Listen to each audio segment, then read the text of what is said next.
नमस्कार। संतोष की रिपोर्ट में आज हम चर्चा करने जा रहे हैं, क्या नीतीश कुमार की विदाई का वक्त आ गया है,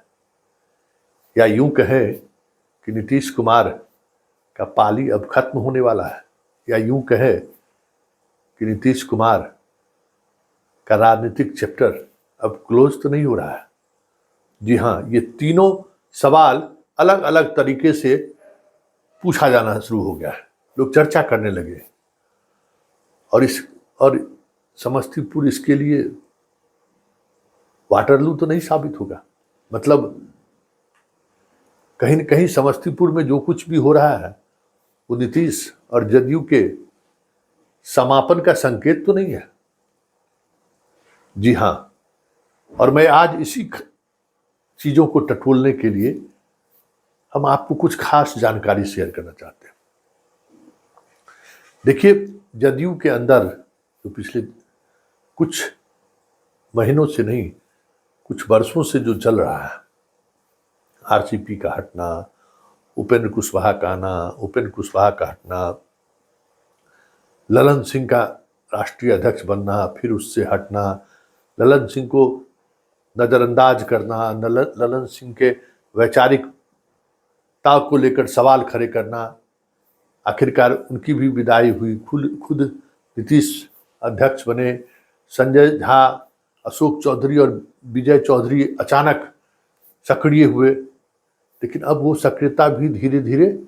एक अलग तरीके का शक्ल लेना शुरू कर दिया है। ललन सिंह भले ही मुंगेर के चुनाव में व्यस्त दिख रहे हों, लेकिन जो सियासी गणित है वो गणित कहीं न कहीं समस्तीपुर में ऐसा सेट हुआ है जो नीतीश के लिए आने वाले समय में मुश्किलें खड़ी कर सकती है। क्योंकि अब जदयू के अंदर ये बातें होनी शुरू हो गई है कि अशोक चौधरी ने लक्ष्मण रेखा पार कर दिया है और अब महेश्वर हजारी अगर अपने बेटा के साथ मैदान में उतरते हैं तो पार्टी निर्णय ले और उनको मंत्रिमंडल से बर्खास्त करें बहुत मुश्किल है। क्योंकि जदयू के अंदर ही बहुत तरह के सवाल खड़े होने शुरू हो गए। भले जदयू ये कह रहा है कि हम एनडीए का हिस्सा हैं, लेकिन जदयू ये भी कह रहा है कि 2020 में चिराग भी एनडीए के हिस्सा रहते हुए हमारे पीठ में खंजर भोंका था। तो मैं तो खंजर नहीं भोंकने जा रहा हूँ, मैं चिराग के उम्मीदवार के साथ हूँ, लेकिन चिराग के उम्मीदवार के खिलाफ अगर हमारी पार्टी के कोई उम्मीदवार खड़े हो जाते हैं तो फिर हम उस स्तर पर अनुशासनात्मक कार्रवाई का करें, ये कोई जरूरी नहीं है। लेकिन चिराग दबाव बनाने की कोशिश शुरू कर दिया है। जैसे ही महेश्वर हजारी का नाम सामने है, वैसे पर्दे के पीछे की राजनीति ये भी है कि 91 से वो इलाका रामविलास पासवान का विरासत को संभालते हुए आया है। तो 91 में पहली बार रामविलास पासवान वहां से सांसद हुए थे और तब से उनके परिवार के लोग ही वहां से सांसद होते आ रहे हैं। और ऐसे में चिराग पासवान, क्योंकि हाजीपुर और समस्तीपुर, जमुई उनके लिए फेवरेबल नहीं है, लेकिन हाजीपुर और समस्तीपुर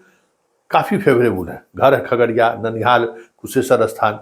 समस्तीपुर के हर एक व्यक्ति से व्यक्तिगत रिश्ता है उस परिवार का। गढ़पुरा में वो पढ़ाई किए हैं, तो वो जो त्रिकोण है ना, वो त्रिकोण कहीं न कहीं एक आधार रामविलास पासवान को देता है, जो वो छोड़ना नहीं चाहते हैं। भले आज खबर आई कि संघ के दबाव की वजह से संभवी को टिकट तेजस्वी को देना, चिराग को देना पड़ा है, लेकिन जो कुछ वहाँ बिसात बिछ रही है वो बिसात यही कह रहा है कि नीतीश की विदाई का वक्त अब आ गया है। क्योंकि पार्टी उनके नियंत्रण से बाहर हो रहा है, ये साफ दिख रहा है। समस्तीपुर में आधे से अधिक जदयू के कार्यकर्ता ने या तो चुप्पी साध ली है या फिर इशारों में कहना शुरू कर दिया है कि भाई हमारे तो दोनों हाथ में लड्डू है, अशोक चौधरी जीते चाहे महेश्वर हजारी जीते। लेकिन ये जो दोनों हाथ में जो लड्डू की जो बात कही जा रही है वो ये है, समझने की जरूरत है कि अगर ये चीजें चली तो बिहार के कई सीटों पर जैसे आज जमुई में देखिए, खेला देखिए, जमुई में नरेंद्र सिंह का बेटा मंच पर, तेजस्वी के मंच पर उपस्थित होता है, राजद में शामिल होता है। मतलब वहां भी चिराग ही निशाने पर है। यहाँ चिराग से टिकट भले ले लिए हो, लेकिन महेश्वर हजारी के साथ पूरी ललन सिंह की टीम है। पार्टी से निकालने का दबाव जो भी हो, लेकिन अंदर खाने में वो चीजें चलेंगी कि किसी भी तरीके से अशोक चौधरी के बेटी को चुनाव हरा दे, किसी तरीके से जमुई में चिराग के जीजा जी को हरा दे। ये चीजें चल रही हैं, और ये चीजें इस स्तर पर चल रही है कि किसी भी समय पार्टी में खुलकर एक दूसरे पर आरोप प्रत्यारोप लगाना शुरू कर दे तो कोई बड़ी बात नहीं होगी, क्योंकि महेश्वर हजारी ने भी तैयारी कर रखी है। कल रात समस्तीपुर के दर्जनों जदयू के कार्यकर्ता उनके आवास पर आए थे और लंबी बैठक हुई है, और तय यही हुआ है कि अगर अशोक चौधरी इस मुतल्लिक अगर कोई बयान देता है तो उनसे भी ये सवाल पूछा जाएगा, वो चिराग जिसने नीतीश के पीठ में खंजर भोंका, उससे आपने टिकट लेकर अपनी बेटी को चुनावी मैदान में क्यों उतारा है? आपने नीतीश से बगावत नहीं किया है, आपने पार्टी से बगावत नहीं किया है। गठबंधन अलग बात है, आप सीनियर नेता हैं पार्टी के, और आप इस तरीके से टिकट लेकर चुनावी मैदान में अपनी बेटी को उतारे तो स्वाभाविक है सवाल तो आपसे पूछा ही जाएगा। और यही गांठ है जो गांठ नीतीश के इस महल को उजाड़ दे, या यूं कहे कि लोकसभा चुनाव के रिजल्ट आते आते जदयू आपको बिहार की राजनीति में हाशिया पर दिखाई देते हुए दिख जाए तो कोई बड़ी बात नहीं होगी, क्योंकि बिसात इसी तरीके की बिहार में धीरे धीरे बिछती जा रही है। क्योंकि पार्टी में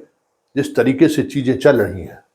और जिस मानसिक दौर से नीतीश गुजर रहे हैं, ऐसे में न आरसीपी आज हैं